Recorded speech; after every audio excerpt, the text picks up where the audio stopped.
الصبح بدا من طلعته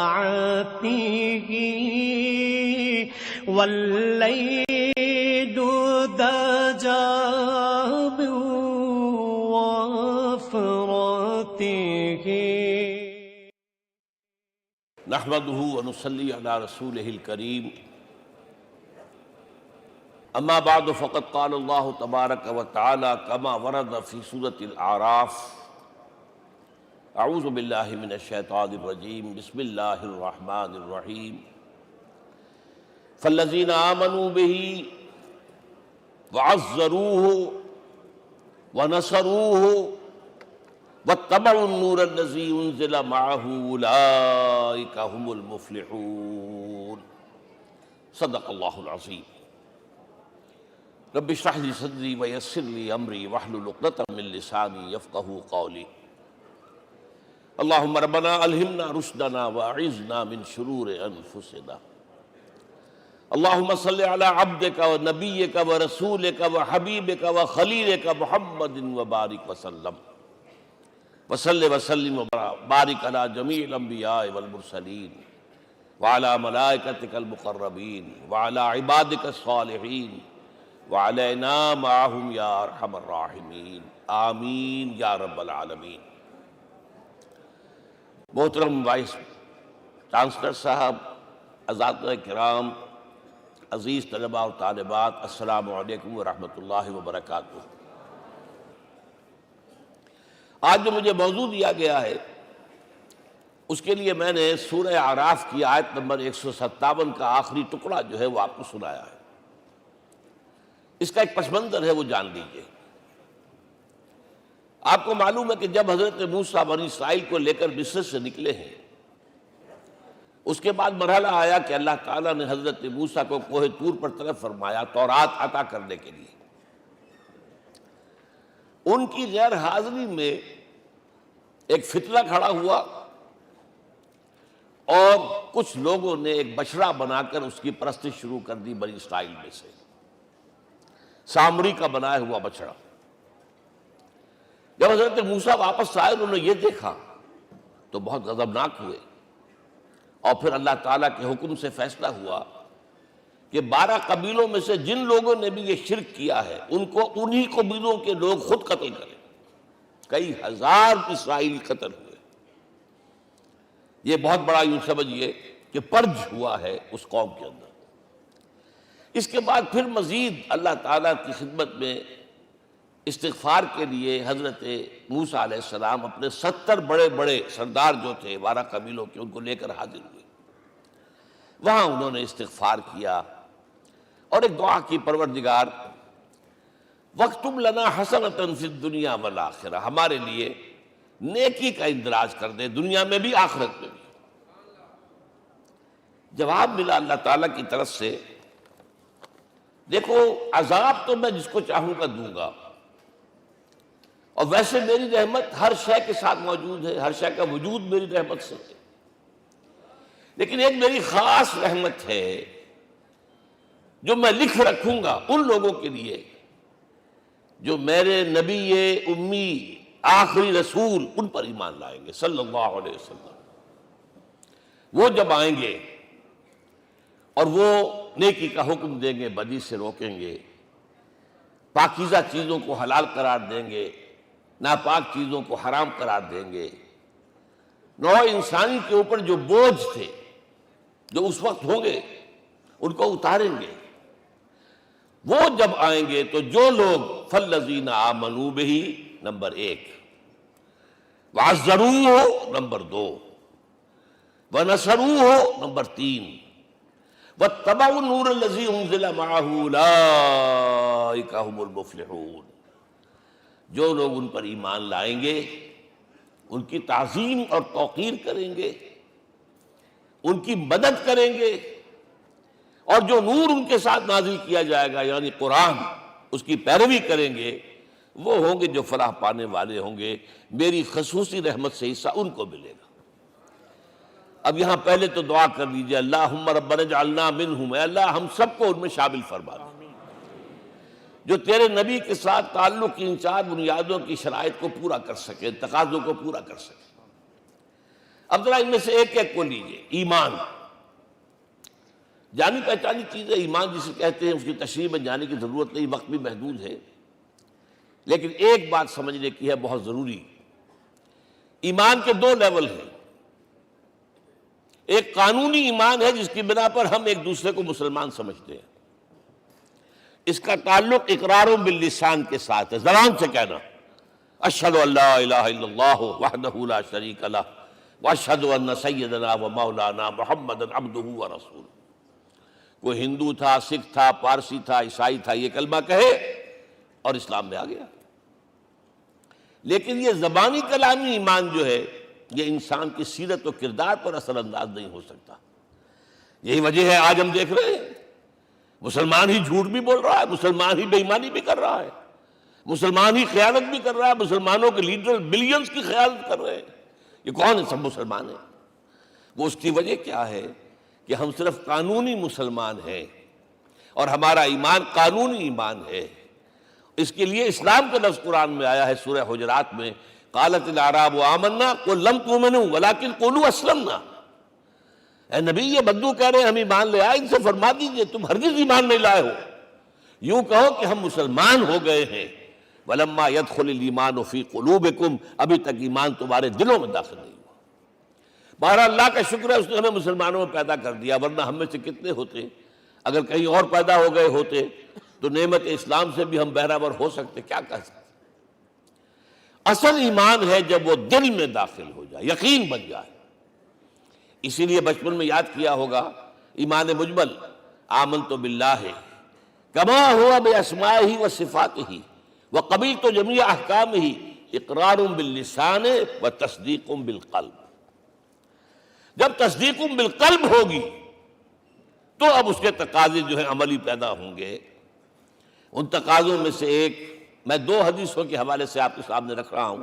پہلی حدیث حضرت عبداللہ بن عمرو بن العاص رضی اللہ تعالی عنہما سے مروی ہے، لا یؤمن احدکم حتی یکون ہواہ طبعا لما جئت بہ۔ دیکھو تم میں سے کوئی شخص مومن نہیں ہو سکتا جب تک کہ اس کی خواہش نفس تابع نہ ہو جائے اس شریعت کے، اس قانون کے، اس ہدایت کے جو میں لے کر آیا ہوں۔ اگر عملاً تابع نہیں ہوئے تو حقیقتاً مومن نہیں ہو۔ دل میں جھانکو، Do I really believe that Muhammad is the prophet of Allah? Do I really believe that Quran is the word of God? کبھی جھانکیے گا اندر، جواب ملے گا صحیح آپ کو۔ کیا کنوکشن ہے؟ کنوکشن ہو اور پھر حضور کی پیروی نہ ہو، حضور کے احکام کی پابندی نہ ہو، اللہ کے قوانین کی پابندی نہ ہو، کیسے ممکن ہے؟ حضور تو فرماتے ہیں صلی اللہ علیہ وسلم ایک ایسی بد اخلاقی اور کج خلقی پر صرف اسے کوئی گناہ کبیرہ بھی نہیں کہیں گے۔ فرمایا ایک مرتبہ واللہ لا یؤمن واللہ لا یؤمن واللہ لا یؤمن، خدا کی قسم فلاں شخص مومن نہیں ہے، خدا کی قسم فلاں شخص مومن نہیں ہے، خدا کی قسم فلاں شخص مومن نہیں۔ صحابہ کانپ گئے، کون بدبخت ہے جس کے بارے میں فرمایا جا رہا؟ پوچھا گیا من یا رسول اللہ؟ جواب سنیے اور اپنے غریب حالوں میں جھانکیے۔ وہ شخص الذی لا یامن جارہ بوائقہ، وہ شخص جس کی شرارتوں کی وجہ سے اس کا پڑوسی چین میں نہیں ہے، امن میں نہیں ہے، وہ مومن نہیں ہے، خدا کی قسم نہیں ہے، خدا کی قسم نہیں ہے۔ کیسے علیحدہ کر لیں گے اس ایمان کو اعمال سے اور ایمان کو اخلاق سے؟ آگے چلیے، وہ جو حدیث حضرت ابو ہریرہ سے، اور یہ متفق علیہ ہے، صرف بخاری کی نہیں ہے، بخاری جمع مسلم۔ لا یؤمن احدکم حتی اکون احب الیہ من والدہ وولدہ والناس اجمعین۔ تم میں سے کوئی شخص مومن نہیں ہو سکتا جب تک کہ میں اسے محبوب تر نہ ہو جاؤں، اپنے باپ سے بھی، اپنے بیٹے سے بھی، اور تمام انسانوں سے۔ جھانک لیجئے دل میں، صورتحال یہ ہے یا نہیں ہے؟ کیوں محبوب ہو جائیں؟ اس لیے کہ آپ کے ذریعے ہدایت ملی ہے، آپ کے ذریعے ہم اللہ سے جڑے ہیں، اور آپ کو معلوم ہے دنیا میں کوئی شاہ ہدایت نہیں، نعمت نہیں ہے جب تک کہ نعمت ہدایت نہ ہو۔ اگر صحت اچھی ہے، ہدایت نہیں ہے، تو بدماشیاں کریں گے، کیا کریں گے؟ آپ کو معلوم ہے صحت اچھی جو ہے کدھر جا کے کھپے گی اگر ہدایت نہیں ہے۔ اگر دولت ہے، ہدایت نہیں، کیا کریں؟ گلچھرے اڑائیں گے، عیاشیاں کریں گے، لوگوں پر اپنی دولت کا روب گانٹیں گے۔ اولاد ہے، ہدایت نہیں ہے، یہ اولاد سہان روح بھی بن جائے گی کہیں آپ کے لیے۔ کوئی شے نعمت نہیں ہے جب تک کہ نعمت ہدایت نہ ہو، اور ہدایت ہمیں ملی محمد الرسول اللہ صلی اللہ علیہ وسلم کے ذریعے۔ تو آپ سے بڑھ کر محبوب کون ہوگا؟ اس کے ضمن میں ایک بڑا پیارا واقعہ آتا ہے۔ حضرت عمر سے پوچھتے ہیں حضور ایک مرتبہ، عمر تمہیں مجھ سے کتنی محبت ہے؟ تو اندازہ کیجئے کہ اس قدر اپنائیت کسی سے ہوتی ہے تب یہ سوال ہوتا ہے، عمر تمہیں مجھ سے کتنی محبت ہے؟ عرض کیا حضور مجھے آپ دنیا کے ہر انسان سے زیادہ محبوب ہیں۔ فرمایا اور اپنی جان سے؟ ذرا سا توقف کیا، دل میں جھانکا، ہاں حضور اب میں یہ بھی کہتا ہوں کہ میری جان سے بھی زیادہ عزیز ہے مجھے۔ آپ نے فرمایا الان عمر اب پہنچے ہو جو مقام ہے، اب درکار ہے، جو مطلوب ہے۔ تو محبت اس درجے کی، اطاعت اس درجے کی اگر نہیں ہے تو ایمان نہیں ہے۔ ہاں قانونی ایمان ہے، اب مسلمان ہے، اللہ کا شکر ہے، بہت بڑا فضل ہے۔ اب اگلے بات پر آئیے، الضروح، ان کی توقیر، ان کی تعظیم کرے۔ یہ تعظیم کس درجے میں؟ اب وقت بہت کم ہے، میں صرف آپ کو سورہ حجرات سے مثال دے رہا ہوں۔ فرمایا گیا یا ایھا الذین آمنوا لا ترفعوا اصواتکم فوق صوت النبی ولا تجہروا لہ بالقول کجہر بعضکم لبعض ان تحبط اعمالکم وانتم لا تشعرون۔ اے ایمان والو، کبھی اپنی آواز کو حضور کی آواز سے بلند تر نہ کر دینا۔ کبھی جس طرح بلند آواز سے ایک دوسرے سے بات کرتے ہو ایسے نہ کر بیٹھنا، مبادا تمہارے سارے اعمال حبط ہو جائیں اور تمہیں پتہ بھی نہ چلے۔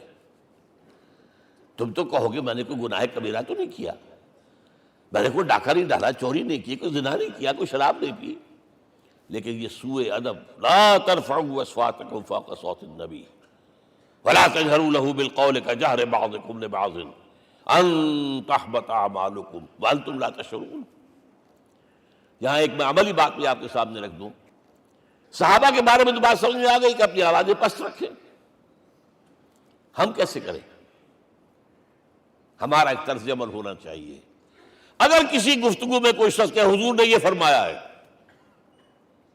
کبھی یہ نہ کہے میں نہیں مانتا، ہاں توقف کر لیں، بھائی میں تحقیق کروں گا کہ واقعی یہ حدیث صحیح ہے یا نہیں ہے، ٹھیک، ضروری نہیں کہ جو کہہ دے مان لیں آپ۔ محدثین نے کتنی محنتیں کر کر کے چھانٹی کی ہے، لہذا یہ، لیکن فوراً اگر آپ نے نہیں میں نہیں مانتا، یہ عقل کے خلاف ہے، یہ فلاں ہے، یہ وہ ہے، یہ ہے کہ جو آپ سوء ادب کے مرتکب ہو رہے ہیں نبی اکرم صلی اللہ علیہ وسلم کی بارگاہ میں۔ ہاں توقف کریں، غور کریں، تحقیق کریں، معلوم ہو کہ یہ حدیث پختہ نہیں ہے، مستند نہیں ہے، پھر دوسری بات ہے۔ اور یہ جان لیجئے ہمارا جو معاشرہ ہے اس کا ایک قانونی جو ہے احاطہ ہے، یہ بھی سورہ حجرات کی پہلی آیت ہے، یا ایھا الذین آمنوا لا تقدموا بین یدی اللہ ورسولہ۔ اللہ اور اس کے رسول کے احکام کا دائرہ ہے، اس کے اندر اندر رہو، باہر نہیں نکل سکتے۔ لیکن اس دائرے کے اندر ایک مرکزی شخصیت جس کی دل آویزی، جس کا حسن سلوک، جس کا حسن کردار، جس کا حسن اخلاق مرکز بن جائے، تمام لوگوں کی جذباتی محبت کا مرکز بن جائے، اگر یہ نہیں ہوگا تو معاشرہ مضبوط نہیں ہوگا۔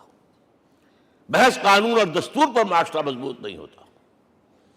کسی شخصیت، اب آپ کو معلوم ہے آخر ہندوستان کے معاشرے میں گاندھی کا ایک مقام ہے کہ نہیں ہے؟ آخر یہ سارا معاملہ چل رہا ہے اسی کے گرد کے نہیں؟ ماؤ زے تنگ کے معاملہ ہے ہی کہ نہیں ہے؟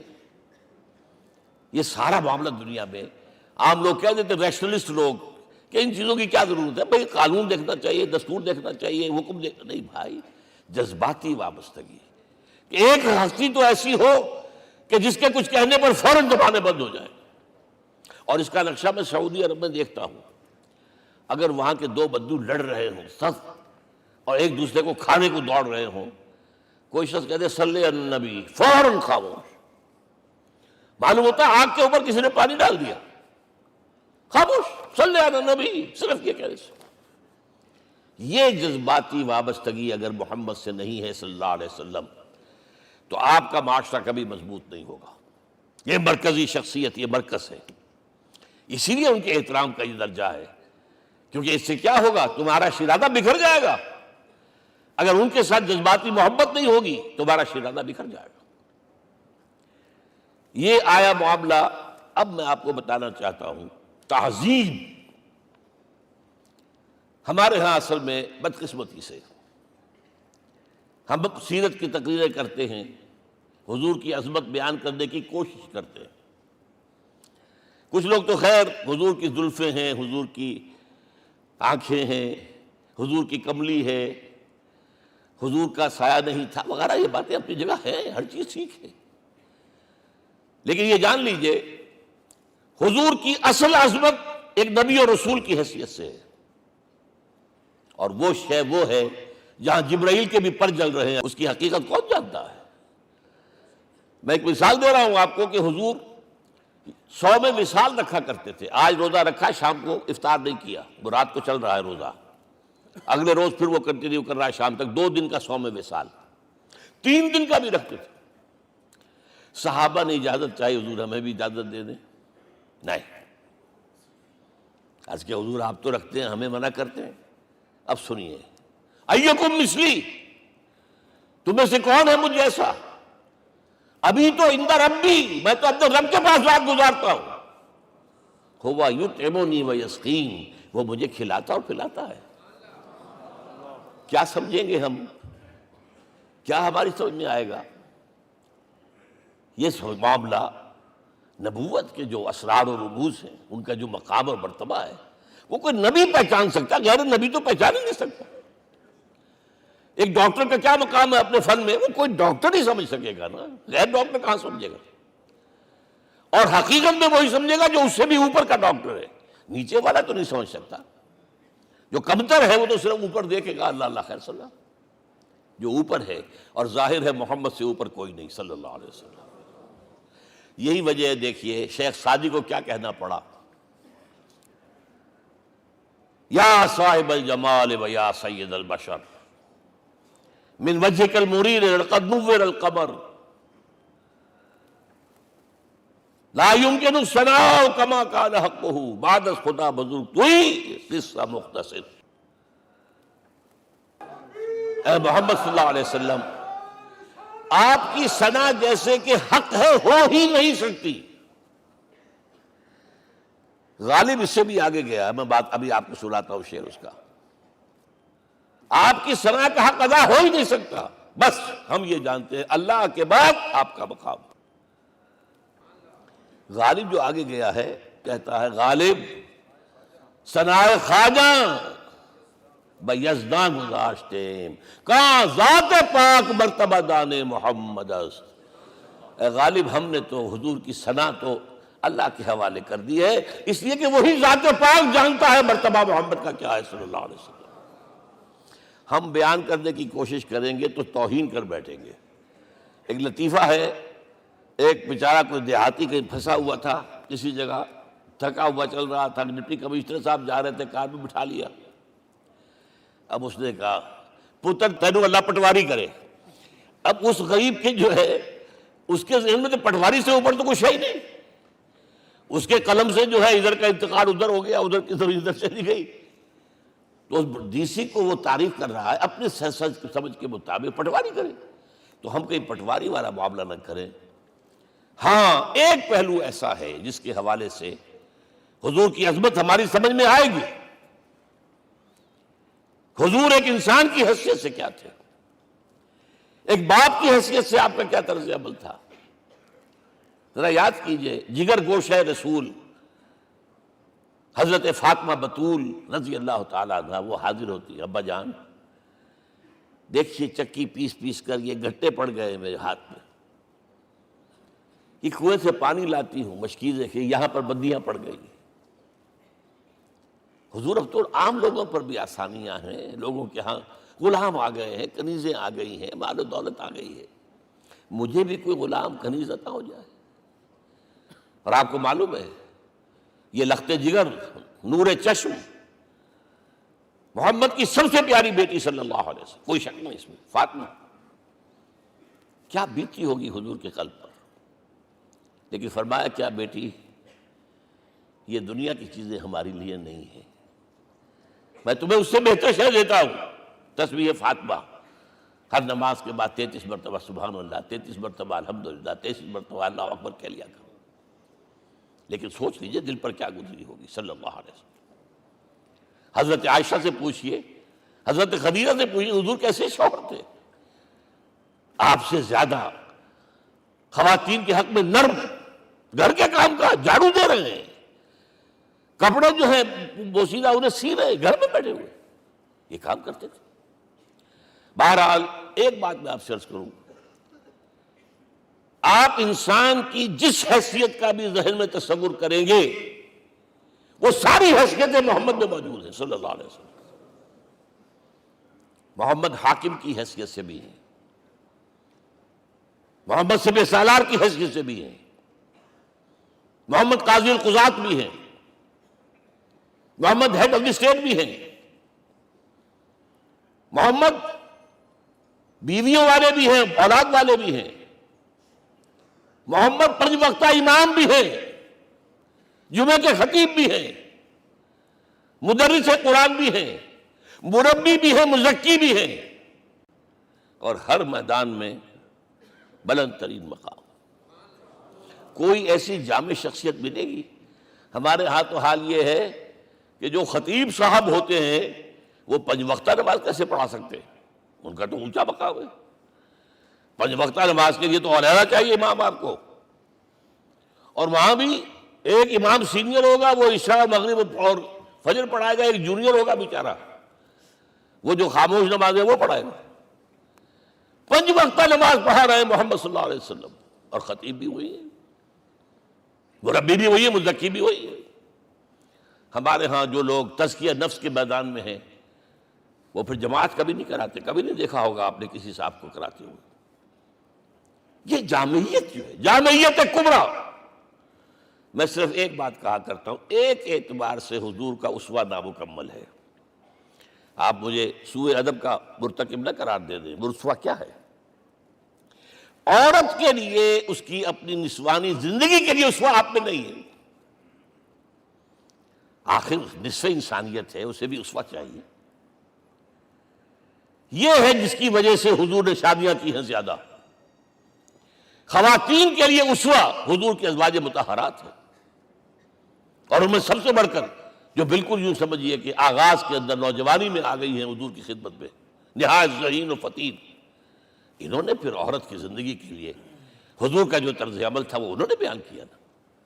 اس لیے سورہ احزاب کے اندر اس کا تذکرہ ہے، جہاں یہ آتا ہے لقد کان لکم فی رسول اللہ اسوۃ حسنہ، وہیں پر یا نساء النبی لستن کاحد من النساء، اے نبی کی بیویوں تم عام عورتوں کے مانند نہیں ہو، تمہیں تو اسوہ بننا ہے امت کے لیے۔ اب اس سے اگلا قدم میں بڑھا رہا ہوں آگے، اور اس کے ساتھ جڑ جائے گی تیسری بات۔ تیسری بات کیا ہے؟ وَنَصَرُوهُ، اس کی مدد کریں صلی اللہ علیہ وسلم۔ پہلی بات تو یہ نوٹ کیجئے، حضور انتہائی غیور انسان تھے، انتہائی غیور۔ یہ کہا جاتا ہے کہ اگر حضور گھوڑے اس میں سوار ہوتے تھے اونٹ پر، اور آپ کا کوڑا نیچے گر گیا تو آپ یہ کسی سے نہیں کہتے تھے کہ ذرا یہ میرا کوڑا مجھے پکڑا دینا، یہ بھی گوارا نہیں تھا، آپ اونٹ بٹھا کر نیچے اتر کر اپنا کوڑا خود اٹھاتے تھے۔ کسی سے اپنے ذاتی کام کے لیے کوئی مدد مانگنا امکان ہی نہیں۔ بلکہ ایک واقعہ تو وہ ہے جب بھی میں تذکرہ کرتا ہوں میری آنکھوں میں آنسو آ جاتے ہیں، یہ ہجرت کے وقت کا واقعہ ہے۔ آپ کو معلوم ہے حضور نے تمام مسلمانوں کو مکے سے جانے کی اجازت دے دی، چلے جاؤ مدینے، چلے جاؤ مدینے، آپ خود تھے موجود، اس لیے کہ رسول اپنے مقام کو نہیں چھوڑ سکتا وداؤٹ ایکسپریس پرمیشن فرام اللہ سبحانہ وتعالی۔ اب حضرت ابوبکر پوچھ رہے ہیں حضور اجازت آ گئی؟ نہیں آئی. آ گئی نہیں آئی، دن گزر رہے ہیں. حضرت عائشہ کی روایت ہے کہ ایک روز ہم نے دیکھا دوپہر کے وقت آ رہے ہیں حضور، کپڑے سے اپنا سر جو ہے ڈھانپا ہوا ہے. عرب میں دوپہر کے وقت وزٹ کرنا جو ہے یہ ان کے خلاف دستور ہے، ان کی تہذیب کے خلاف ہے. یہ قیلولے کا وقت ہوتا. تو حیران ہوئے. آتے ہی فرمایا ابوبکر ہجرت کی اجازت ہو گئی. اب انتہائی خوشی سے اور بڑی امید میں کہ بڑی شاباش ملے گی، حضرت ابوبکر فرماتے ہیں، عرض کرتے ہیں حضور میں نے 2 اونٹیاں تیار کر رکھی ہیں، خوب کھلا پلا کے انہیں فرما کیا ہوا ہے، یہ ہجرت میں ہمارے کام آئے گی. حضور تھوڑا سا توقع فرماتے ہیں، پھر کہتے ہیں اچھا ٹھیک ہے، ایک میں استعمال کروں گا لیکن میں اس کی قیمت ادا کروں گا. حضرت ابوبکر رو پڑے. حضور مجھ سے یہ مغایرت، سائے کے تناب کے ساتھ رہنے والا، اس سے یہ مغایرت، ذرا سے اشارے پر اپنی کم سن بیٹی پیش کر دی نکاح کے اندر، اس سے یہ مغایرت. رو پڑے. لیکن حضور کی اپنی غیرت تھی، میں قیمت دوں گا. اب بتائیے مدد کا کے لیے درکار تھی؟ مدد تھی ان کے مشن کے لیے. مشن 2 حصوں میں تھا. اس کو جانیے، آج کچھ علمی باتیں آ رہی ہیں. حضور کے مشن کے 2 حصے، ایک ابتدائی جو تمام انبیاء اور رسول کا تھا، ایک تکمیلی جو صرف محمد کا صلی اللہ علیہ وسلم. ابتدائی کیا ہے؟ اللہ کی طرف دعوت، تبلیغ. جو دعوت قبول کر لیں ان کے لیے بشارت، بشیر کہ تمہارے لیے آخرت میں جنت ہے، نعمتیں ہیں. رد کر دیں ان کے لیے نذیر، خبردار کرنے والے، جہنم کے لیے تیاری کر لو. داعی اللہ، اللہ کی طرف بلانے والے. سراجا منیرا، روشنی کے چراغ. یہ حیثیتیں مشترک ہے تمام انبیاء کرام. تمام انبیاء بشیر بھی تھے، نذیر بھی تھے، داعی بھی تھے، سراج منیر بھی تھے. اگرچہ ان تمام حیثیتوں میں بھی حضور کا سب سے اونچا مقام علیحدہ نمایاں ہے، لیکن حیثیتیں بنیادی طور پر مشترک. ایک حیثیت تکمیلی، اور وہ کیا ہے؟ اے نبی جو دین آپ کو دیا گیا ہے، صرف تبلیغ نہیں، صرف تعلیم نہیں، اس کو قائم کر کے دکھاؤ نظام زندگی کی حیثیت سے. 3 مرتبہ قرآن میں یہ الفاظ حضور کے لیے آئے ہیں، هو الذی ارسل رسولہ بالہدی ودین الحق لیظہرہ علی الدین کلہ. 3 دفعہ سورہ توبہ میں یہ الفاظ آئے، سورہ صف میں یہ الفاظ آئے، سورہ فتح میں یہ الفاظ آئے. وہی اللہ جس نے بھیجا ہے اپنے رسول کو صلی اللہ علیہ وسلم، الہدا قرآن حکیم، ہدایت کاملہ، اور نمبر 2 دین حق. یہ 2 چیزیں دے کر بھیجا. کس لیے؟ تاکہ اس دین کو غالب کرے پورے نظام زندگی پر. یہ معاملہ ذرا سوچئے. اور یہ حضور کے لیے 3 دفعہ، اور کسی اور نبی کے لیے 1 دفعہ بھی نہیں. قرآن مجید کے اس نقطے کو ذہن نشین کر لیجیے. اصل میں یہ کیا ہے؟ اسے ہم یوں کہیں گے، ایک ہے نبوت و رسالت، ایک ہے تکمیل نبوت و رسالت. ہمارے ہاں ختم نبوت کے اوپر تو زور دیا گیا ہے، اور صحیح دیا گیا ہے، ایمان کا ہمارا جز ہے. حضور کے بعد کسی نے بھی دعویٰ کیا نبوت کا، وہ جھوٹا کذاب دجال. جس نے مانا وہ بہرحال دائرہ اسلام سے خارج ہے، اور جو بھی کچھ ہوا کرے وہ. یہ چونکہ قانونی بات تھی اس لیے اس کا حق ادا کیا علماء کرام نے. واقعہ یہ ہے کہ اس میں کوئی کمی نہیں رکھی، لیکن حضور کی فضیلت اس میں نہیں ہے. فرض کیجئے کہ نبوت چلی آ رہی تھی ہموار طور پر، ایک جگہ آ کے ختم ہو گئی، تو فضیلت کون سی ہوئی؟ نہیں، نبوت و رسالت تدریجاً ترقی کرتے ہوئے اپنے نقطۂ عروج کو پہنچ کر ختم ہوئی. یہ ہے فضیلت. اب آپ سوچئے، الہدا دیا گیا حضور کو، تو کیا تورات میں ہدایت نہیں تھی؟ سورہ اعراف کی آیت ہے، سورہ مائدہ کی، انا انزلنا التوراۃ فیہا ھدی ونور. ہم نے نازل کی تھی تورات، اس میں ہدایت بھی تھی، نور بھی تھا، ہم مانتے ہیں اللہ کی کتاب تھی۔ وہی فرمایا ہے انجیل فیہ ھدی و نور، اس میں ہدایت بھی تھی، نور بھی تھا۔ پھر یہ الہدیٰ قرآن آیا، یہ کیا ہے؟ ہدایت نے درجہ بدرجہ ترقی کرتے ہوئے قرآن میں آ کر کامل ہو گئی، ہدایت کامل۔ وجہ کیا ہے؟ انسان کا شعور بھی تو درجہ بدرجہ بڑھا ہے۔ ایک وقت تھا ہمارا بچپن تھا، فکر کے اعتبار سے، سوچ کے اعتبار سے، علم کے اعتبار سے، ہمارے آباء و اجداد کبھی جو رہتے تھے غاروں کے اندر یا کبھی آئے ہیں تو کیا تھا ان کے پاس؟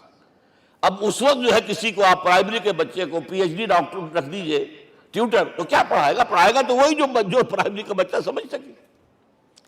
لہذا وہ جو کہا گیا تھا آدم کو اس زمین کی خلافت دیتے، فَإِمَّا يَأْتِيَنَّكُم مِّنِّي هُدًى فَمَن تَبِعَ هُدَايَ فَلَا خَوْفٌ عَلَيْهِمْ وَلَا هُمْ يَحْزَنُونَ۔ یہ ہدایت رفتہ رفتہ آئے گی آئے گی آئے گی آئے گی۔ اور یہ بات جان لیجئے، پروفیسر ڈاکٹر محمد شریف نے جو کتاب لکھی ہے فلسفے کی تاریخ پر، اس میں بتایا ہے کہ 1200 برس انسانی تاریخ کے بہت ہی پروڈکٹیو ہے فلسفیانہ فکر کے لیے۔ From 600 BC to 600 AD 1200 years سارے فلسفے اسی میں پیدا ہوئے۔ سقراط، مختار، افلاطون اور یہ سب نکل گئے، اور کنفیوشس بھی آ گیا، تاؤ بھی آ گیا، اور بدھ بھی آ گیا، جین بھی آ گیا، سب آ گئے، سب آ گئے۔ گویا کہ انسان جب کچھ سوچ سکتا تھا، جتنا سوچ سکتا تھا سوچ چکا۔ اور یہ بھی سنا دوں، حضرت عیسیٰ نے کہا تھا اپنے حواریوں سے، ڈپارٹنگ جو میسج تھا، مجھے ابھی تم سے اور بھی بہت باتیں کرنی تھی لیکن تم ان کا تحمل نہیں کر سکو گے، جب وہ فارقلیت آئے گا صلی اللہ علیہ وسلم تو تمہیں سب کچھ بتائے گا۔ لہذا جب انسان بلوغت کو پہنچا ہے فلسفیانہ فکر کے اعتبار سے، تب، اور یہ بھی نوٹ کر لیجئے، بہت اہم بات کہہ رہا ہوں، چند مہینے غار حرا کی تنہائیوں میں اللہ تعالیٰ نے حضور کو وہ سارا ذہنی سفر طے کرایا ہے۔ کیا کرتے تھے حضور جا کر غار حرا میں؟ کبھی سوچا آپ نے؟ اگر آپ یہودیوں میں پیدا ہوئے ہوتے تو یہودی طرز پر آپ عبادت کرتے، اگر کہیں عیسائیوں میں پیدا ہوتے تو عیسائیوں کی طرف پر آپ تو نہیں تھے، آپ تو پیدا وہ مشرکین میں شرک کرنے کا امکان ہی نہیں آپ کے لیے، تو کیا کرتے تھے؟ حدیث کے الفاظ یہ یتحنث فی، وہاں جا کر عبادت کرتے تھے۔ اب شارحین حدیث نے بہت عمدہ لکھا ہے، کانا صفت تعبدہ فی غار حرا التفکر والاعتبار، غار حرا میں آپ کی عبادت فکر، غور و فکر، تفکر و اعتبار، جس کی میں تعبیر یہ کر رہا ہوں، جس کو کہا کبھی اکبر اللہ آبادی نے، خدا کے کام دیکھو بعد کیا ہے اور کیا پہلے، نظر آتا ہے مجھ کو بدر سے غار حرا پہلے۔ تم غار حرا کو نہیں جانتے، مصطفیٰ اندر حرا خلوت گزید، قوم آئین و حکومت آفرید۔ The most productive part of the period life of Muhammad is that which he passed in غار حرا۔ فکر کی ساری جو ہیں بلندیاں طے کی، تب آیا ہے اقرأ باسم ربک، اب اللہ کا الہدیٰ شروع ہوا ہے۔ اچھا، اسی طرح نمبر 2، دین حق مکمل ہوا ہے۔ ورنہ جب ہم کبھی غاروں میں رہتے تھے کسی میونسپلٹی کا بھی سوال نہیں، نظام کسے کہیں گے؟ پھر یہ ہے کہ قبائلی نظام آیا، چلیے ایک شیخ ہے اس کا کہنا ماننا ہے سب کو، کچھ نظام تو بن گیا نا۔ اور نظام جہاں آئے گا جکڑ بندی ہو جائے گی، اب تم فلاں قبیلے کے شخص ہو، اس کا قبیلے کا سردار یہ، تمہیں حکم ماننا پڑے گا، اس قبیلے کی روایت یہ ہے، تمہیں پیروی کرنی پڑے گی، you have to do it whether you like it اور ناٹ۔ پھر آپ کی سٹی اسٹیٹس وجود میں آئی، پھر امپائرز وجود میں آ گئے۔ 400-500 برس سے رومن امپائر، 400-500 برس سے ایرانین امپائر عرب کے اوپر ایسے تھی جیسے افغان کے سر کے اوپر بہت بڑا جو ہے پگڑ رکھا ہوتا ہے۔ کتنا بڑا ہوتا ہے؟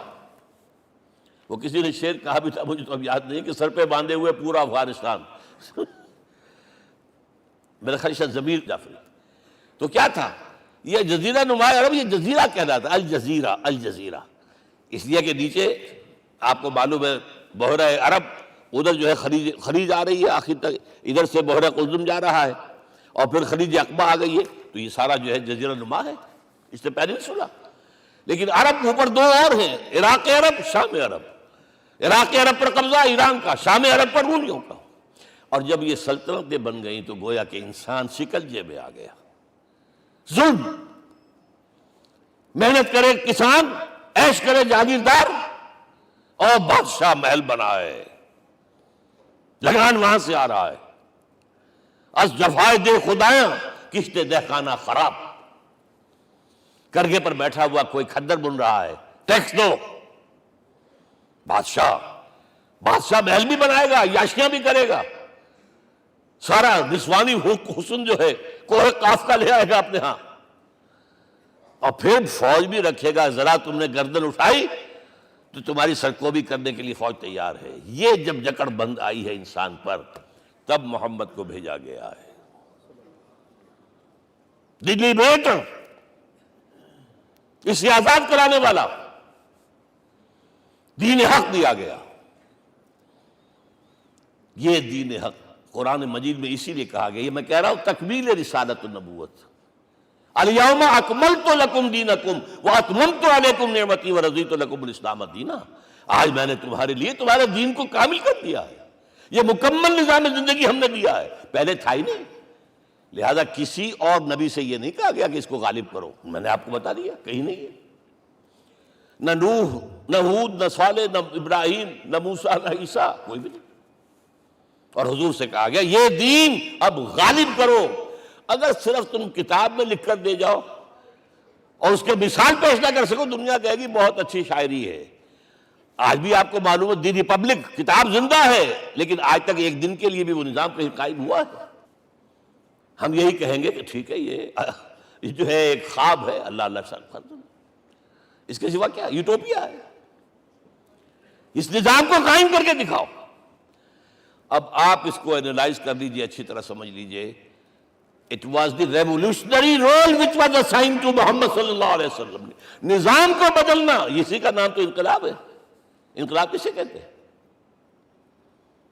دنیا میں دو نظام ایک جگہ نہیں ہو سکتے، مذہب 100 بھی ہو سکتے ایک جگہ۔ مذہب لمیٹڈ ہے، آپ کی ذاتی زندگی، آپ کے کچھ عقائد ہیں، کچھ عبادات ہیں، کچھ رسومات ہیں، کچھ سوشل رائٹس ہیں، یہ ہے بس۔ تو یہ تو 100 بھی دے کین کو ایگزسٹ۔ امریکہ میں کتنے ہیں؟ مسلمان گئے مسجدیں بنا لی ہیں، ہندو گئے مندر بنا لیے ہیں، سکھ گئے ہیں ان کے گردوارے بنے ہوئے ہیں، سلوتے یعنی یہودیوں کے عیسائیوں سے تو بے شمار ہے ہی ہیں، لیکن ہے ہمہ مذہب۔ لیکن دین تو دو نہیں ہو سکتے، یا ڈیموکریسی ہوگی یا بادشاہت ہوگی، ایک تو دو تو نہیں ہو سکتے۔ یا کیپٹلزم ہوگا یا سوشلزم ہوگا، دو تو نہیں ہو سکتے۔ یا تھیوکریسی ہوگی یا ڈیموکریسی ہوگی، دو نہیں ہو سکتے۔ اور یہ بھی آپ کو معلوم ہے دنیا میں کہیں ویکوم نہیں ہے، نظام کے اعتبار سے کبھی نہیں رہا ہے، ہر ایک نظام موجود ہے۔ آپ کوئی دوسرا نظام لانا چاہتے ہیں، پہلے اس کو جڑ سے اکھیڑنا پڑے گا۔ گفت رومی ہر بنائے کوہنا کا آباداں کنند، تو نہ دانی اولاں تعمیر راں ویراں کنند۔ رومی نے کہا ہے کہ دیکھو، اگر کوئی نئی تعمیر تمہیں کرنی ہو تو تم جانتے نہیں ہو پہلے پرانی تعمیر کو گرانا پڑتا ہے۔ پہلے آپ نظام جڑ سے کھینچ کر پھینکیں گے باہر، تب نظام لائیں گے نا۔ اور یہ ظاہر بات ہے جو نظام بھی ہے اس کے ساتھ ویسٹڈ انٹرسٹ ہے، اس کے ساتھ پریولیج کلاسز ہیں، دے وانٹ اسٹیٹس کو، وہ کوئی تبدیلی نہیں ماننے کو تیار، کیونکہ اسی نظام کی شاخوں پر تو ان کے گھونسلے بنے ہوئے، وہیں سے تو مفادات ان کے وابستہ ہیں۔ لہذا نظام جو ہے بدلنے کے لیے جانیں دینی پڑتی ہیں، خون بہانا پڑتا ہے، جان جوکھوں کا کام کرنا پڑتا ہے، اس کے بغیر نظام نہیں بدلتا۔ اور محمد کا رول صلی اللہ علیہ وسلم، یہ ہے وہ عظمت محمد کی جو انسان نے پہچانی ہے۔ میں 3 گواہیاں آپ کے سامنے پیش کر رہا ہوں، 1 from the east, 2 from the west, 3 کئی ملوے ہے۔ یہی لاہور 1920، یہاں ایک بریڈلا ہال ہوتا تھا، اس بریڈلا ہال میں ایم این رائے کی ایک تقریر۔ And who was M. N. Roy? Personal friend of Lenin, member of the Communist International, He knew what revolution is. اور اس نے ہسٹوریکل رول آف اسلام تقریر کی لاہور کے اندر 1920 میں، اور اس نے کہا تاریخ انسانی کا عظیم ترین انقلاب وہ تھا جو محمد نے برپا کیا صلی اللہ علیہ وسلم۔ میں تو اس کی ذہانت کی داد دیے بغیر نہیں رہا۔ اس نے کہا بعض مورخین یہ جو فتوحات کی ہیں صحابہ کرام نے، ان کو سمجھ بیٹھتے ہیں جیسے اٹیلا نے فتوحات کی ہیں یا چنگیز خان نے کی ہیں یا کسی اور، کہاں وہ کہاں یہ، وہاں صرف تباہی آتی تھی، اور محمد صلی اللہ علیہ وسلم کے پیروکاروں نے جب دنیا فتح کی ہے، نئی تہذیب دی ہے، نیا تمدن دیا ہے، نیا نظام دیا ہے، روشنی دی ہے، علوم کو تازہ کیا ہے، علوم ایجاد کیے ہیں، یہ ہے وہ انقلاب جو محمد نے برپا کیا صلی اللہ علیہ وسلم۔ یہ کتاب آج بھی ہندوستان میں چھپتی ہے، بمبئی میں، دی ہسٹوریکل رول آف اسلام، اور میں سمجھتا ہوں کہ ہندو ہے، کمیونسٹ ہے، اور گواہی دے رہا ہے۔ دوسرا، یہ تو چونکہ بڑی ریسنٹ پاسٹ کی بات ہے، ڈاکٹر مائیکل ہارٹ ایک کتاب لکھتا ہے دی 100، اور اس کا سب ٹائٹل کیا ہے؟ A selection and gradation of the 100 most influential personalities of the human race, human history۔ پوری انسانی نسل میں سے ان لوگوں کو چن لو جنہوں نے اس کی تاریخ کے دھارے کے رخ کو موڑا ہو۔ ادھر جا رہا تھا ادھر کر دیا، ادھر جا رہا تھا ادھر کر دیا۔ جن لوگوں نے بھی تاریخ کا دھارا موڑا، پہلے سلیکٹ کر لو، سلیکشن۔ 100 آدمی کا نام آ گئے، اب گریڈیشن، ان میں سب سے زیادہ کس نے کیا، اور ٹاپ پر لایا محمد کو صلی اللہ علیہ وسلم۔ یہ کتاب تو اویلیبل ہے، پڑھیے۔ اور چونکہ عیسائی ہے اور حضرت عیسیٰ کو نمبر 3 پر لے گیا، غور کیجئے، نمبر 2 پر لایا نیوٹن کو، بابائے طبیعیات، اور پھر کہتا ہے naturally I O an explanation. میں عیسائی ہوتے ہوئے I'm placing Muhammad at top. How?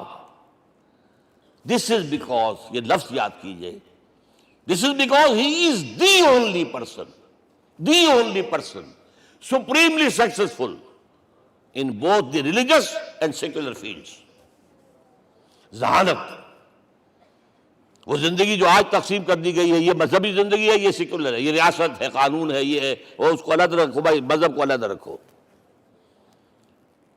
وہ کہتے ہیں کہ یا تو مجھے ملتا ہے کہ وہ آدمی جو ادھر اونچا ہے تو دوسری طرف نیچا ہے، کچھ بھی نہیں، ادھر اونچا ہے تو ادھر کچھ نہیں۔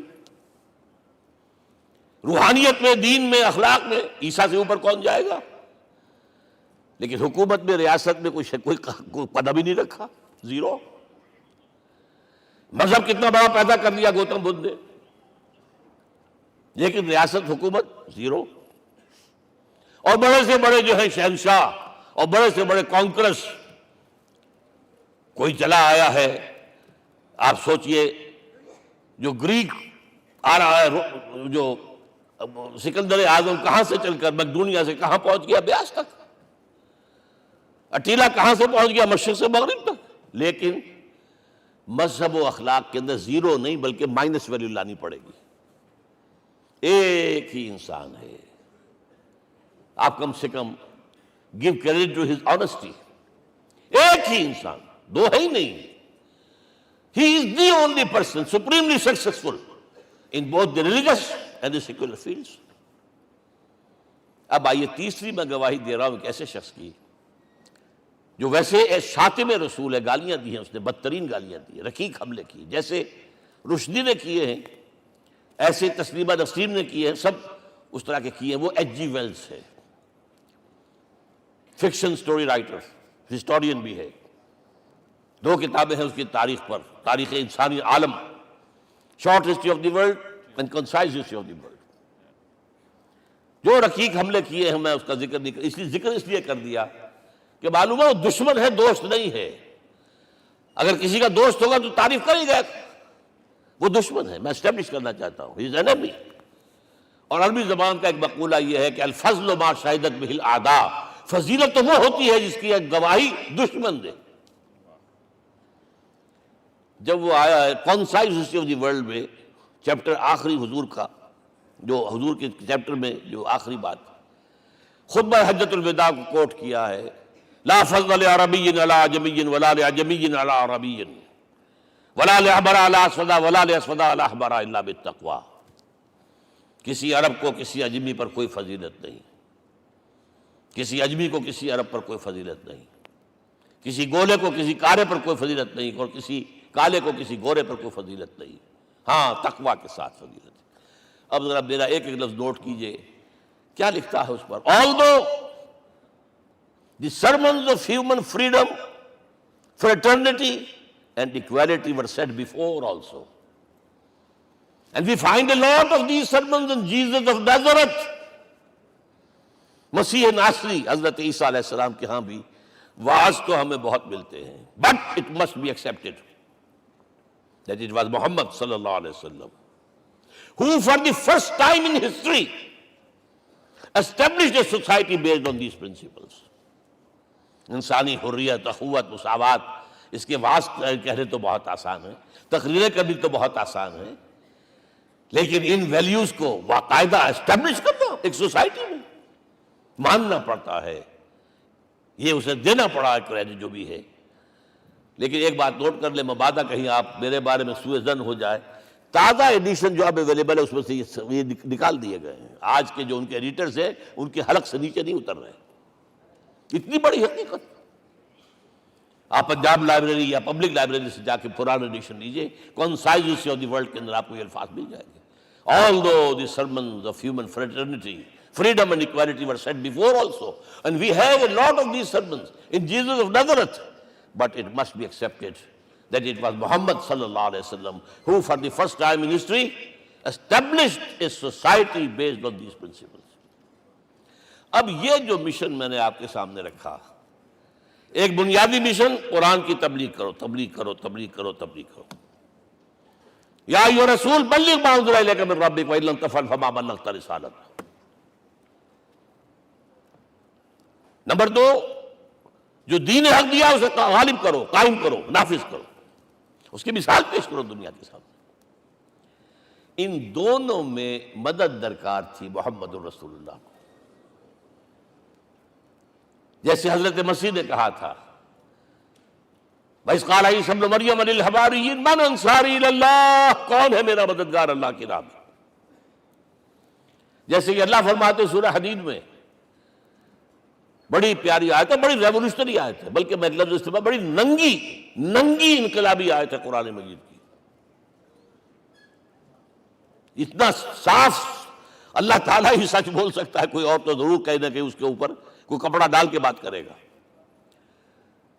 آیت نمبر 25 آف سورۃ الحدید، لقد ارسلنا رسلنا بالبینات، ہم نے اپنے رسولوں کو بھیجا واضح نشانیوں کے ساتھ، معجزات کے ساتھ۔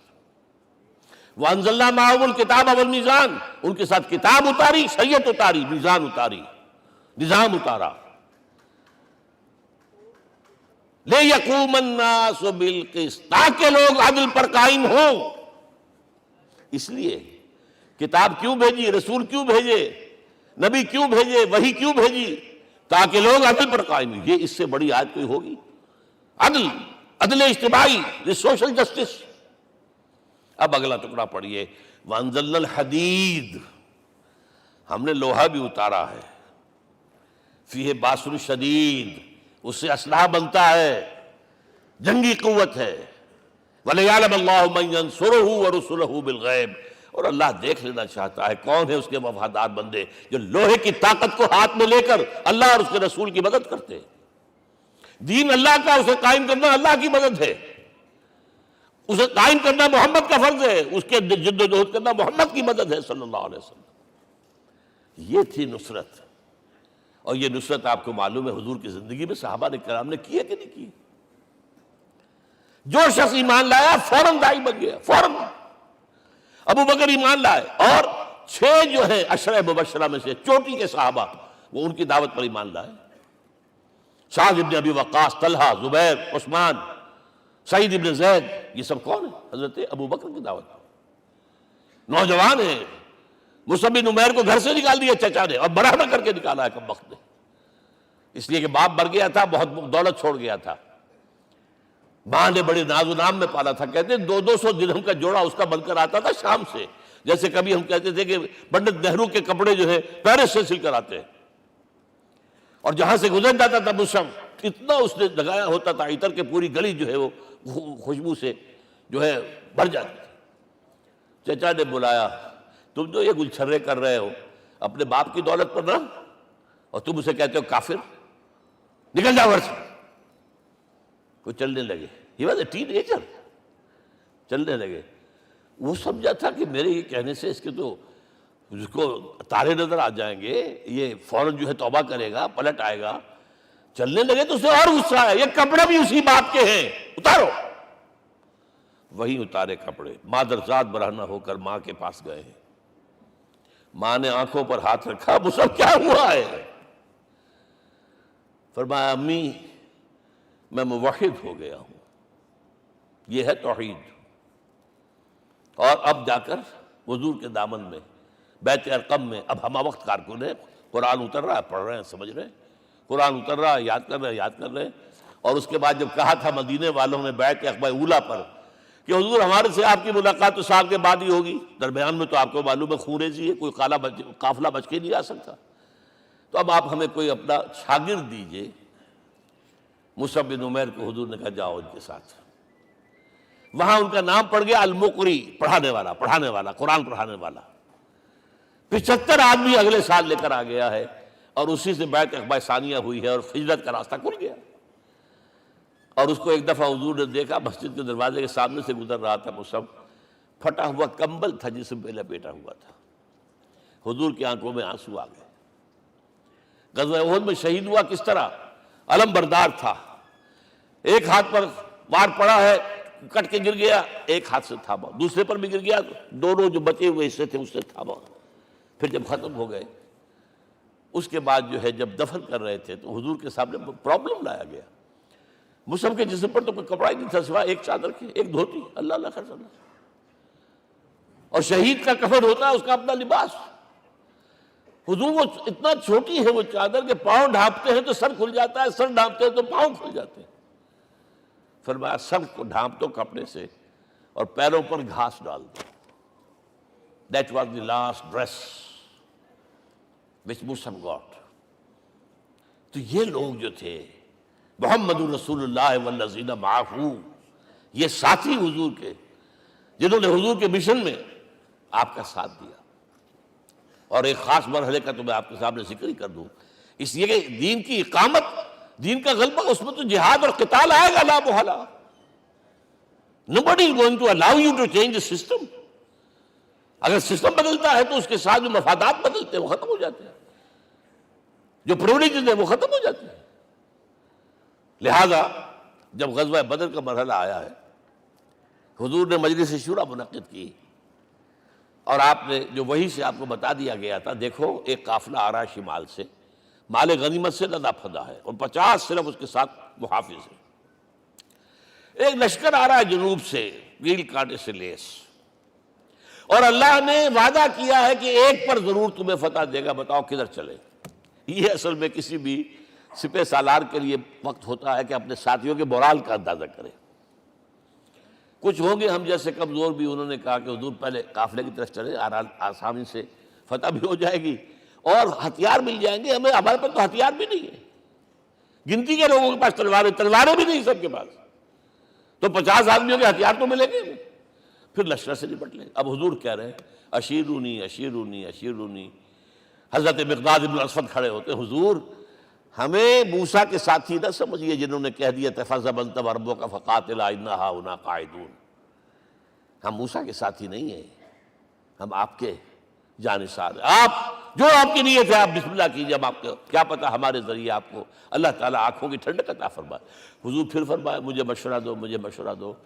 تب خیال آیا سعد ابن عبادہ رضی اللہ تعالیٰ عنہ کو، جو رئیس انصار تھے، ہو نہ ہو یہ ہماری طرف روئے سخن ہے، کیونکہ بیعت عقبہ ثانیہ جس کے نتیجے میں ہجرت ہوئی ہے اس میں طے یہ ہوا تھا کہ اگر یہ مکے والے مدینے پر حملہ آور ہوں گے آپ کو ختم کرنے کے لیے، ہم آپ کی حفاظت ایسے ہی کریں گے جیسے اپنے بیوی بچوں کی۔ اور ابھی مدینے پر حملہ ہوا نہیں ہے، حضور پری ایمپٹ کر رہے ہیں، باہر نکل کر مقابلہ کرنا چاہ رہے ہیں۔ تو گویا کہ انصار کور نہیں ہوتے اس کے اندر، اس لیے بار بار اشیرونی، مجھے مشورہ دو۔ اب سعد بن عبادہ کھڑے ہوتے ہیں، کانک تعنینا یا رسول اللہ صلی اللہ علیہ وسلم، اے اللہ کے رسول شاید آپ کا روح سخن ہماری جانب ہے، فَإِنَّا آمَنَّا بِكَ وَصَدَّقْنَاكَ، ہم آپ پر ایمان لا چکے ہیں، ہم نے آپ کی تصدیق کی، اب ہمارے پاس چوائس کون سا ہے؟ اگر آپ آگے چلیں ہم پیچھے چلیں گے، اگر برق الغماد تک پہنچیں گے ہم اپنی اونٹنیوں کو دبلا کر دیں گے، یمن کا آخری شہر جو ہے برق الغماد، اور اگر آپ ساحل سمندر پر کھڑے ہو کر اپنی سواری سمندر میں ڈالیں گے ہم بھی ڈال دیں۔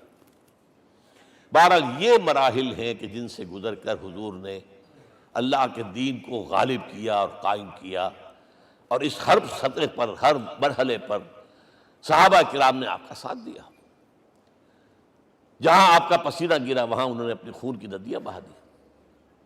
محمد رسول اللہ والذین معہ اشداء علی الکفار رحماء بینہم، یہ ہے در حقیقت عظمت محمد صلی اللہ علیہ وسلم۔ آج کے دور میں سمجھ لیجئے اچھی طرح، یہ دور جس کا کہ فاتح ہے حضور، فاتح سے مطلب افتتاح کرنے والے، اس دور میں اجتماعی نظام کی اصل اہمیت ہے۔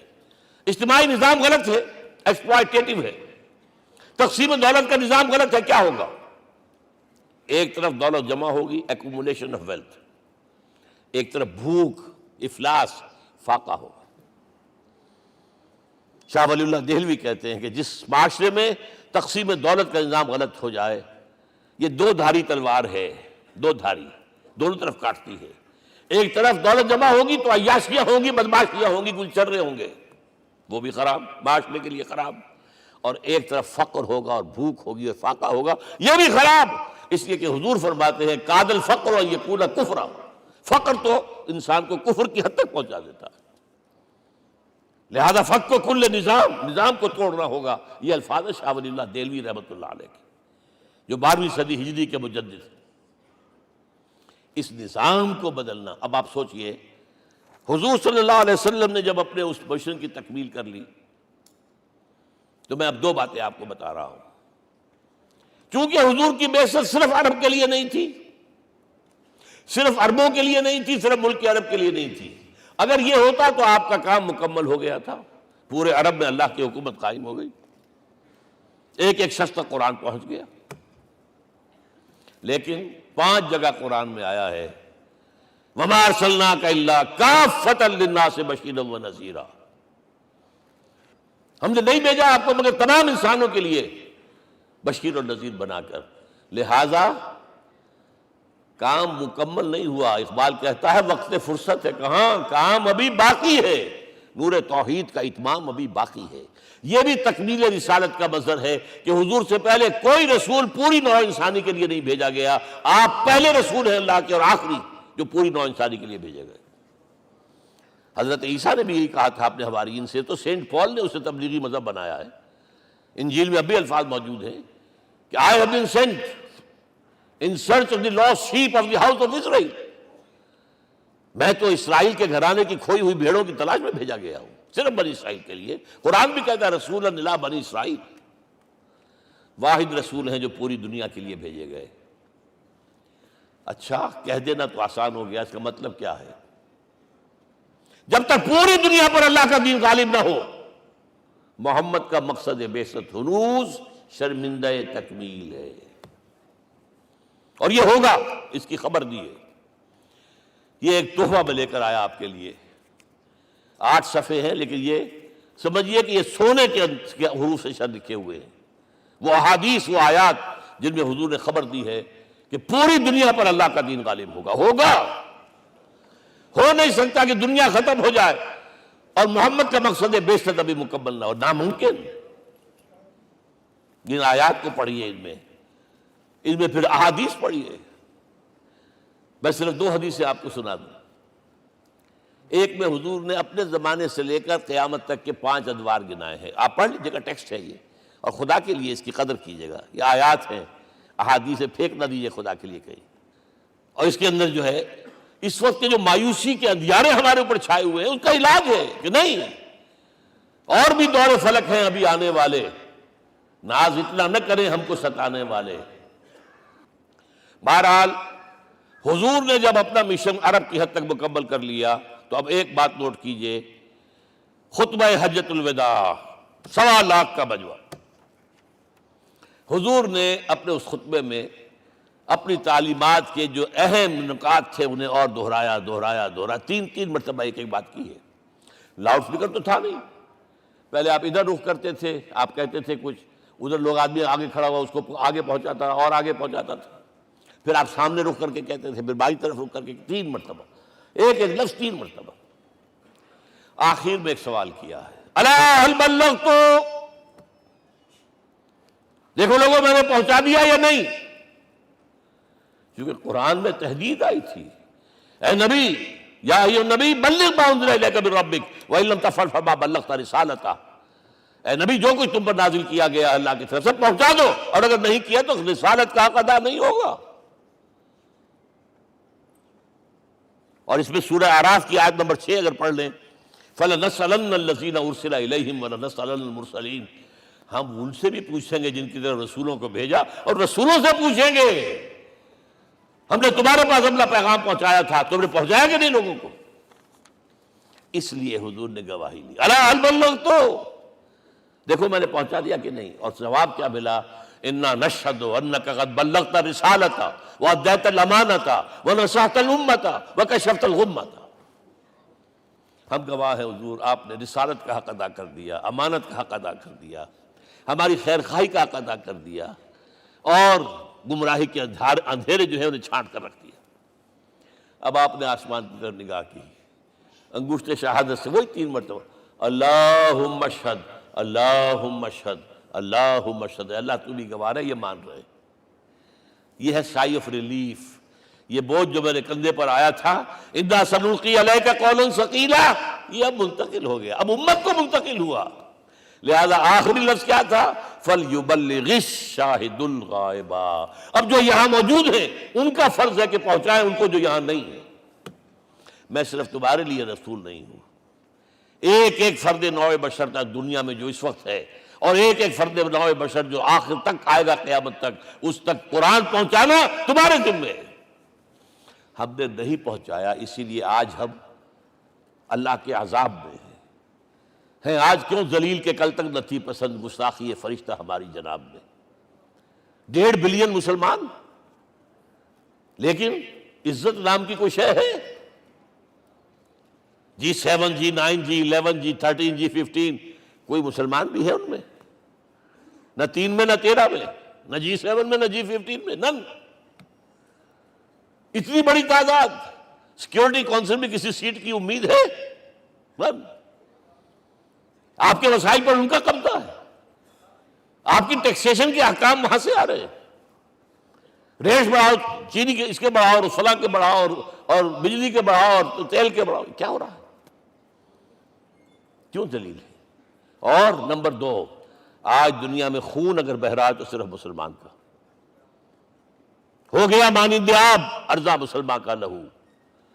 60 سال سے کشمیر اور فلسطین، پھر درمیان میں صومالیہ، چچنیا، کوسوو، یہ سب بوسنیا، پھر آپ کو معلوم ہے فلپائنس،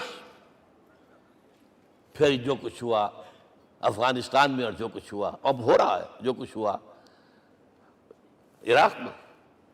یہ کیوں ہے؟ We are criminals number 1، we have not done our duty۔ ہم نے قرآن کو اپنا امام نہیں بنایا، دوسروں کے سامنے کیا پیش کریں گے؟ ہمارا اپنا سارا نظام سود کے اوپر مبنی ہے۔ بہرحال پہلا فرض یہ ہے، اب اس کو پہنچاؤ، اور یہاں تک فرمایا بلغوا عنی ولو آیۃ، پہنچاؤ میری جانب سے چاہے ایک ہی آیت، preach on my behalf۔ یہ کام جو ہے، جو کہا گیا تھا، واقعہ یہ کہ میں 50 برس سے کر رہا ہوں، یہ آج کی بات نہیں ہے۔ تکمیل اور تدوین فن میں جو بھی حفیظ کا حصہ ہے، نصف صدی کا قصہ ہے، 2-4 برس کی بات نہیں۔ میں میڈیکل کالج کے زمانے سے درس قرآن دے رہا ہوں، جب یہ طلبہ کے اجتماعات کے درمیان درس قرآن ہوتا تھا، جماعت اسلامی کا رکن تھا تو درس قرآن ہوتا تھا، اور اس کے بعد سے میری زندگی کا بیشتر وقت اس میں لگا، بیشتر اور بہتر۔ یہ حضور کا حکم ہے، پہنچاؤ میری جانب سے چاہے ایک ہی آیت پہنچاؤ۔ اچھا، نمبر 2، اب حکم دیا گیا، اس کی مثال میں دے رہا ہوں آپ کے سامنے۔ جب ایران کے ساتھ جنگ شروع ہوئی ہے تو سپہ سالار افواج ایران رستم نے وفد بلایا ایک، اے عربو، تم پہلے بھی ہم پر حملے کیا کرتے تھے، لیکن پہلے لوٹ مار کر کے واپس چلے جاتے تھے۔ یہ جان لیجئے، یہ ہسٹری کا ایک موقع ہے خاص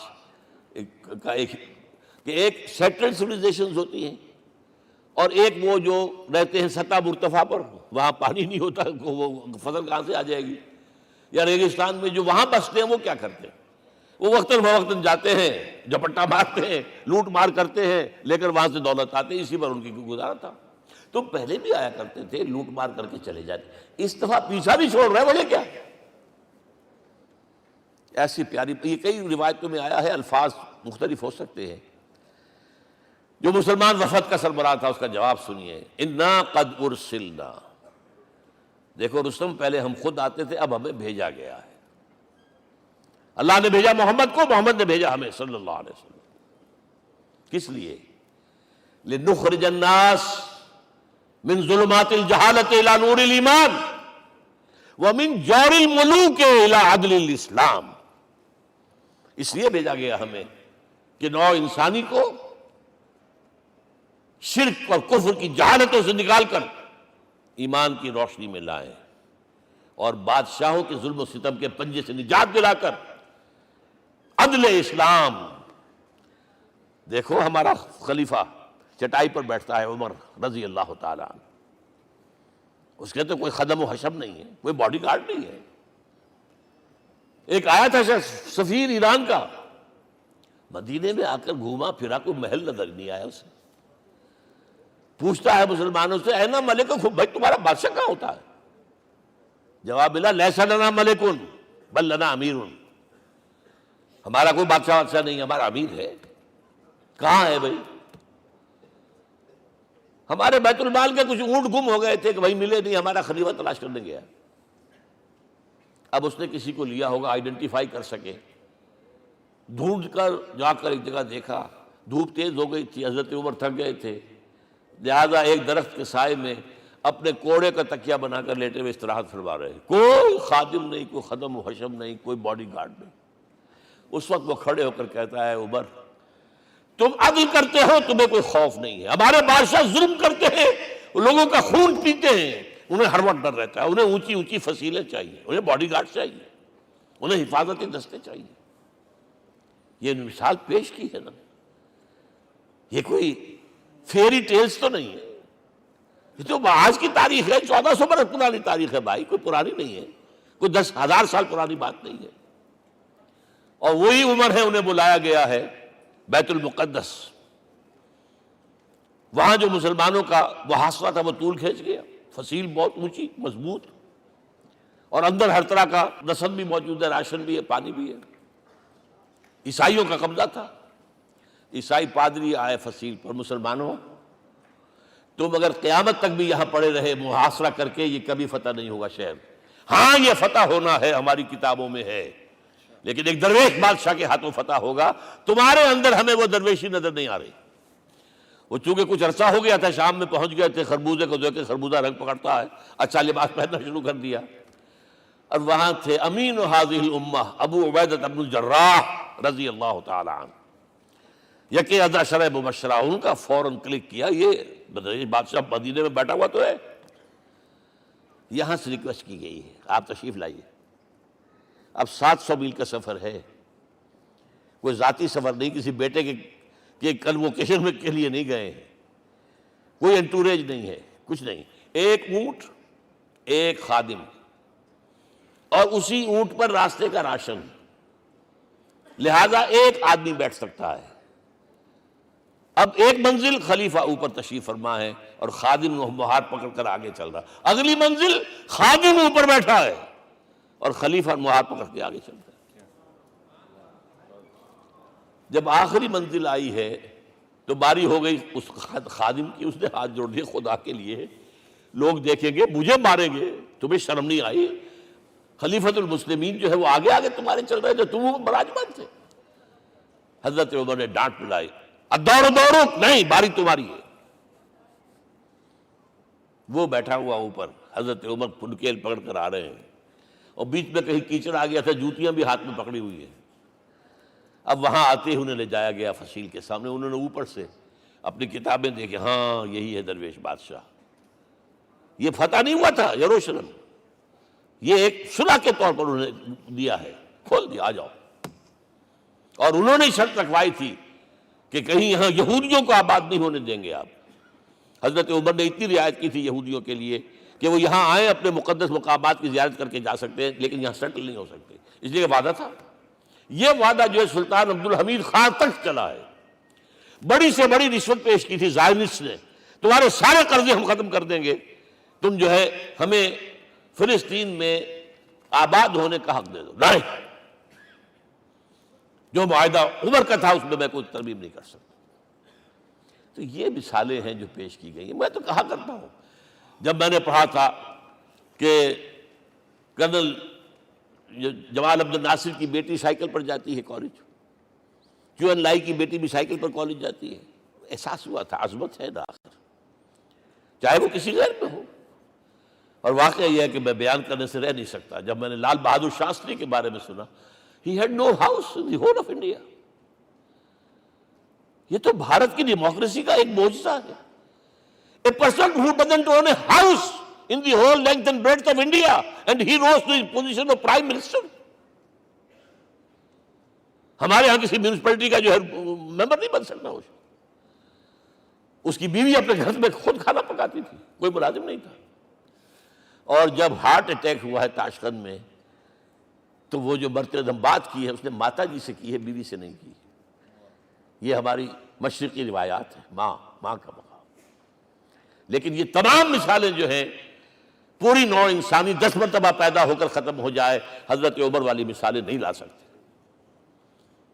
رات کو گشت کر رہے ہیں، ایک جگہ سے رونے کی آواز آئی، معلوم ہوا کہ بچے ہیں، بھوکے ہیں، رو رہے ہیں۔ ماں سے پوچھا گیا کیا معاملہ ہے، کہ کیا کروں، کچھ نہیں ہے، میں نے یہ آنڈی چڑھا دی ہے، چولہے کے اوپر آگ جلا دی ہے، بچوں سے کہا بھائی کچھ پک رہا ہے، ذرا انتظار کرو، سو جائیں گے۔ کانپ گئے، ایسی گئے سیدھے بیت المال، آٹے کی بوری اپنے غلام سے کہا میرے کندھے پر رکھ، میں لے چلتا ہوں۔ نہیں، قیامت کے دن تم میرا بوجھ نہیں اٹھا سکو گے۔ اپنے کندھے پر بوری رکھ کر لائے ہیں، کھانا پکوایا، کھلایا بچوں کو۔ اب اگر حضور یہ کہے کہ سید القوم خادمہم، تو یہ حقیقت تھی کہ نہیں تھی؟ ورنہ اگر یہ مثال نہ آتی تو کہتے جی شاعری تو اچھی ہے، بہت اچھا شعر کہہ دیا، کوئی سردار بھی کبھی خادم ہوا ہے۔ اب یہ ہے کہ یہ نظام دنیا میں، بس آخری بات پہ میں آ گیا ہوں، یہ خوشخبریاں میں آپ کے ساتھ یہ تحفہ لے کر آیا، یہ پڑھیے کہ نظام دوبارہ آنا ہے۔ محمد کی پیشن گوئی غلط نہیں ہو سکتی، وہ صادق المصدوق صلی اللہ علیہ وسلم۔